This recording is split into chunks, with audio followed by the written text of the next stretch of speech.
Hi friends, in today's video, I'm going to walk you through a really important but often overlooked step in starting a certain flower seed, something called stratification. If you ever tried sowing perennial flowers like columbine, lupine, butterfly weed, or delphinium and nothing ever grow, this might be the reason why. Some of these seeds are a little pickier. They need to experience a cold winter before they will even think about sprouting. But don't worry, we don't have to wait for real winter. We can trick the seeds into thinking they have been through cold weather by using something simple you already have at your home, a coffee filter and your fridge. So here's exactly what to do. First, take a clean coffee filter.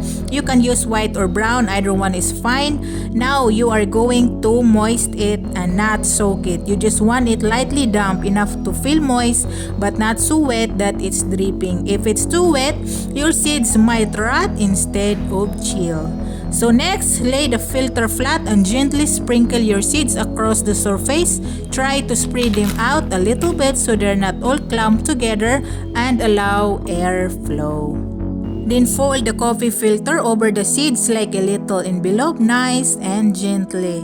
Now slide it into a ziplock bag or small airtight container. Make sure to label it with the seed name. Now place the bag in your refrigerator, not the freezer, just the fridge. You want it to stay cold around 35 to 45 degrees Fahrenheit, like a natural winter.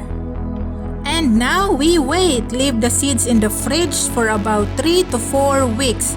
This chilling period helps break the seeds' dormancy.